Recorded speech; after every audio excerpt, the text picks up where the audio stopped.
Vamos dar uma olhada no dinheiro e no poder por trás do Bill Gates e discutir algumas empresas e indivíduos que podem não ser familiares a você, mas que administram nomes que você conhece em seu lar.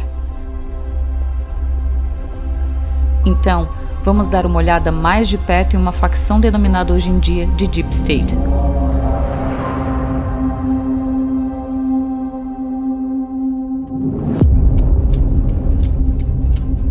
A história da rede de café mais popular do mundo começou em 1971 em Seattle, Washington, a qual originalmente começou como uma loja que vendia exclusivamente grãos de café. Uma década depois, Howard Schultz foi contratado como diretor de marketing e vendas e ele rapidamente transformou a loja de grãos de café em uma cafeteria, com sua estratégia sendo de expansão agressiva conforme os anos passavam. Mas nos anos 1980, o Starbucks entrou em crise financeira, pois os fundadores originais haviam adquirido uma empresa chamada Peet's Coffee. O dono do Starbucks abordou Schultz retransmitindo sua intenção de manter o Peet's. Ao Schultz, então, foi oferecida a posse do Starbucks por 3,8 milhões, se ele pudesse conseguir os recursos com investidores particulares dentro de 60 dias. Schultz alegou não ter o dinheiro, e ao final do mês ele mal angariou a metade, apenas para ter o mesmo dono do Starbucks abordando, dizendo que ele recebera uma oferta espontânea de 4 milhões de dólares de um grande investidor, e que se Schultz não conseguisse levantar esse dinheiro até o final do mês, ele teria que aceitar a oferta. A versão de Schultz dessa história, ele retransmitiu esses eventos ao seu amigo advogado, e seu amigo advogado respondeu dizendo a Schultz que fosse ao escritório e falasse com o associado sênior do escritório, que por acaso era um William Gates Sr., pai do Bill Gates da Microsoft. Sabe, o Gates Sr., advogado que sentou no conselho da Planned Parenthood antes dos dias do caso de Roe contra Wade, o Gates Sr., que casou com Mary Maxwell, a filha do banqueiro e neta do presidente do Banco Federal Reserve de Seattle. Sim, o Gates Sr., em posição de orgulho nos seus 2 metros e 4 centímetros de altura. Estamos todos familiarizados com esse ponto. Então, Gates Sr. descobriu essa transação e aconselhou Schultz a dar uma volta com ele. Eles caminharam até o escritório do comprador rival não identificado, aonde o Gates Sr. deu ao investidor uma chicotada verbal dizendo: "Você deveria se envergonhar, afaste-se, esse garoto Schultz vai realizar o seu sonho." E então Gates se virou para Schultz e o instruiu a comprar o Starbucks e não se preocupar, que ele e Bill Gates Jr. iriam ajudá-lo. Que história linda, certo? Tem tudo o que você poderia querer. Café bem quente, ascensão de um desfavorecido e, claro, um sábio senhor de idade cuidando dos sonhos de um jovem rapaz. Ah, claro! É o mesmo cara que defendeu a exterminação antecipada de muitos sonhos em potencial através do Planned Parenthood. Mas não vamos remoer isso agora, porque o Gates Sr. fez esse sonho único americano se tornar realidade. Tão inspirador, verdadeiramente alcançável para qualquer um que estivesse disposto a trabalhar duro e, claro, disposto a esse bom acordo e trabalhar em torno da sombra indireta do proprietário da empresa. Se há alguma coisa em que o Starbucks tenha sido bem sucedido, é monopolizar um grupo demográfico vendendo a experiência da cafeteria com o copo do Starbucks como um símbolo de status, onde o atual logotipo do Starbucks, sendo que a maioria das pessoas pensa ser uma sereia de cauda dupla, que o Starbucks se refere como uma sereia, mas é na verdade uma criatura híbrida. Sua metade superior sendo uma fêmea humana e a metade inferior sendo 2 caudas de peixes ou 2 caudas de serpentes.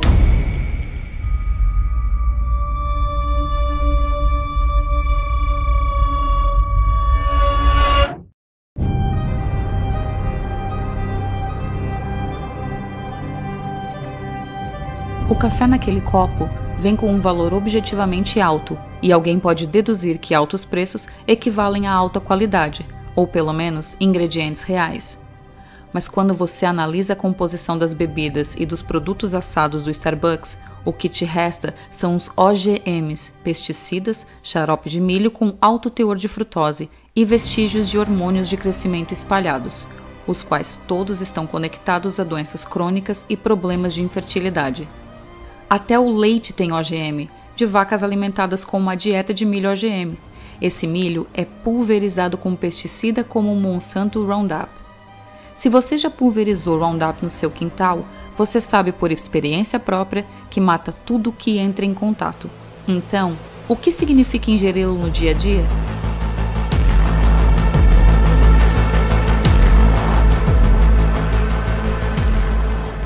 Então, a prioridade do Starbucks deveria ser se afastar dos ingredientes da OGM Monsanto, certo? Bem, vamos seguir o dinheiro e demonstrar por que eles não podem. A divisão dos ingredientes pode ser apenas um sotaque na história, mas é na verdade um grande negócio, pois podemos desenhar uma linha distinta do bom acordo do Starbucks entre Schultz e Gates em uma empresa que controla a maior parte do abastecimento mundial de alimentos. A Monsanto começou originalmente como uma empresa química, eventualmente evoluindo para uma empresa farmacêutica. Em seguida, fez parceria com os militares para nos dar o agente laranja, o inseticida DDT, PCBs em hormônios de crescimento artificial, o qual não fez nada além de deixar um rastro de destruição em seu caminho. A Monsanto teve que desembolsar milhões e milhões de dólares para liquidar processos judiciais por causa dos efeitos prejudiciais dos seus produtos químicos. Então eles eventualmente mudaram seu foco para a agricultura. E adivinha? Agora eles podem controlar nosso abastecimento alimentar. Eles puderam permanecer fiéis às suas raízes, introduzindo produtos químicos e modificações genéticas das safras. Se seguirmos o rastro de dinheiro da origem do Starbucks, da divisão dos ingredientes do Starbucks nos levando ao Monsanto, nós chegamos a 2009, quando a Fundação Bill e Melinda Gates comprou 500 mil ações da Monsanto, ou pelo menos foi isso que foi publicado e documentado naquele ano fiscal. Em outras palavras, esse é o investimento que conhecemos. O Bill comprou, simultaneamente, uma grande quantidade de ações da Cargill, uma agrogigante anônima que governa os produtos alimentares da base do mundo. Fazendo isso, ele efetivamente tem uma grande participação financeira no abastecimento mundial de alimentos, e esse fornecimento é controlado por empresas com reputações menos do que impecáveis, isso dizendo de forma suave. Mais tarde, Bill Gates investiu milhões e milhões de dólares em empresas alternativas de carne vegetal, como a Beyond Meat, e o hambúrguer impossível, vendido em restaurantes de luxo, supermercados e até mesmo de fast food, como o Burger King, Carl's Jr. e agora o Starbucks. O CEO da Impossible Foods é Patrick Brown, um professor de bioquímica da Stanford especializado em pesquisa de DNA, cujo pai trabalhava para a Central de Agência de Inteligência. Enquanto os profissionais de marketing irão projetar campanhas para pintar essas carnes vegetais como alternativas saudáveis, é comprovado e documentado que esses hambúrgueres usam soja OGM e vegetais borrifados como o Monsanto Roundup. Recentemente, o Monsanto foi adquirido pela Bayer por 66 bilhões de dólares. A Bayer é uma empresa farmacêutica alemã que fazia parte do conglomerado IG Farben no Terceiro Reich e foi condenada pelos militares americanos por tirar vantagem da ausência de restrições legais e éticas à experimentação médica para testar suas drogas em humanos relutantes durante a Segunda Guerra Mundial. Você pensaria que a Bayer teria aprendido a lição e talvez tentado se comportar, não sei, um pouco mais eticamente ao longo das décadas, mas não. Eles têm tantos escândalos em processos judiciais quanto a Monsanto, como recentemente, quando os laboratórios da Bayer perceberam que seus hemoderivados estavam contaminados com HIV e decidiu que seu investimento financeiro nesses produtos era alto demais para descartarem todos os seus frascos de sangue em um incinerador. Então, eles venderam seus produtos contaminados para a América do Sul e Ásia sem a cortesia de um aviso. Sim, essa é a empresa que controla nossos produtos farmacêuticos e fornecimento de alimentos. Não estamos todos emocionados? Não é de admirar que Bill Gates esteja fazendo chover nessas empresas. Elas são literalmente as MPVs de sua paixão e de sua família, controle populacional. Nos anos 1980, Bill Gates Sr. era um advogado que fazia parte do conselho da Planned Parenthood, antes mesmo que alguém soubesse o que era Planned Parenthood. O seu filho, o cofundador da Microsoft e bisneto da Federal Reserve, desempenhou um papel fundamental no império do Starbucks de Howard Schultz. No início dos anos 2000, após uma série de publicidade negativa da mídia por seus problemas jurídicos, o Bill Gates estabeleceu a Fundação Gates para seus esforços filantrópicos. Durante esse tempo, Bill Gates não apenas declarou um explícito interesse no controle populacional, mas ele também investiu em gigantes farmacêuticos e agrícolas como a Monsanto, a qual tem uma reputação notória pelo total desprezo pela vida humana. Não apenas isso, mas quantidades significativas de produtos químicos da Monsanto podem ser encontradas nos investimentos de Bill Gates, como bebidas e alimentos assados do Starbucks, além de produtos derivados de carne e os hambúrgueres das Impossible Foods. Foi comprovado que esses produtos químicos causam câncer e infertilidade. Soa como um plano mestre traçado por um dos maiores bichos-papões do mundo. Mas Bill Gates é apenas um cara. Quem realmente é a força controladora por trás dele? Quem é a verdadeira potência financeira por trás de todas essas empresas? Quem é o homem por trás da cortina?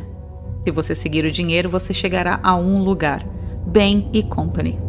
A Bain & Company foi fundada em 1973 por ex-figurões de Boston Consulting Group, e esses figurões e suas famílias agora possuem times esportivos como o Boston Celtics, o New England Patriots e o Boston Red Sox, multibilionários que sentam no conselho da Federal Reserve.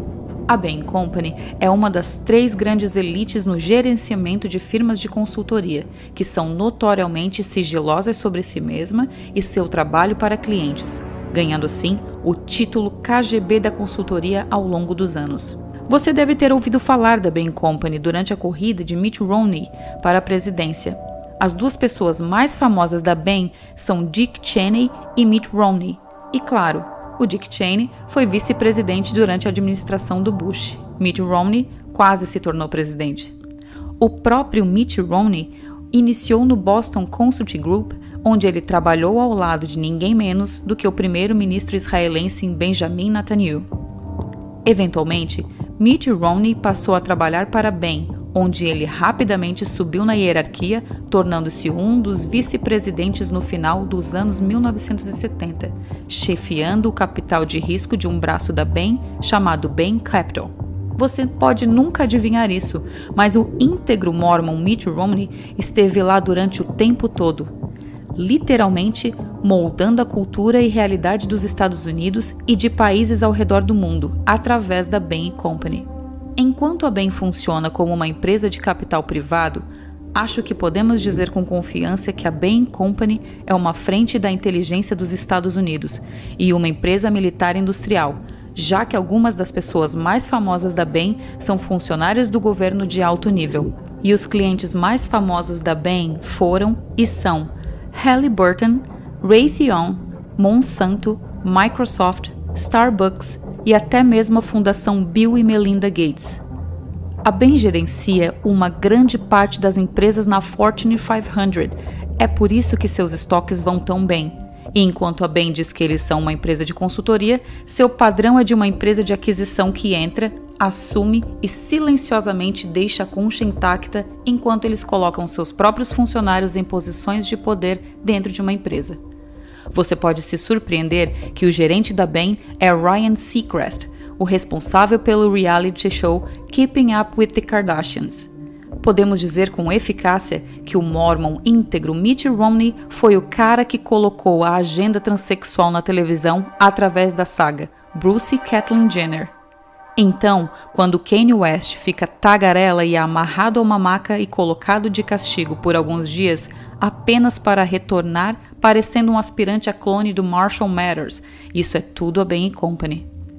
Quando você vê Bill Gates fazendo "pergunte-me qualquer coisa" na seção de respostas do Reddit ou postando no noticiário das 6 horas, rotulado como especialista em pandemia e falando sobre vacinações obrigatórias, mantendo todos em casa para um futuro previsível e sorrindo com satisfação, isso é a Bain & Company.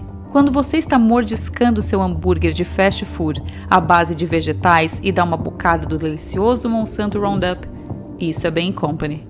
Quando você dá um gole no seu mocha frappé latte apenas para ser inundado com uma enorme quantidade de agendas sociais voando para fora da sede do Starbucks, você adivinhou, é a Bain Company. E se você já é um liberal de alguma forma e gosta de tais agendas e uma xícara de café bem quente do Starbucks, lembre-se de que sua visão do mundo está sendo socialmente projetada pelo trabalho de um candidato republicano à presidência. O íntegro governador Mormon e atual senador Mitt Romney e um bando de velhos rabugentos que estiveram com Bush desde a época de Skull and Bones. Então, seguimos o dinheiro, mas onde nós chegamos? Bem, neste vídeo, chegamos a um pequeno grupo centralizado, tudo pertencente operado ou pelo braço de investimento da Sea Skull and Bones, também conhecido como Bain, ou é de propriedade operado pelo Mossad, Carlyle ou BlackRock. Esse grupo tem dinheiro ilimitado e poder para assumir empresas e indústrias que consideram cruciais. Essas pessoas têm dinheiro ilimitado porque eles estão literalmente sentados no conselho da Federal Reserve, que nos traz ao legado da família Gates. Eugenia, agora rebatizado como controle populacional com a Planned Parenthood por parte de seu pai e o Banco Federal Reserve do outro. Tudo que Bill Gates já tocou, da Microsoft a Starbucks, para suportar os fabricantes das vacinas da Monsanto e hambúrgueres à base de plantas, foi tudo administrado pela Bain Company. São eles que colocam computadores da Microsoft em cada mesa de escritório, em cada prédio do governo e no laboratório de informática de cada escola. E esses computadores e programas têm acesso pela porta dos fundos para espionagem. Isso é o Deep State, ou pelo menos uma facção dele.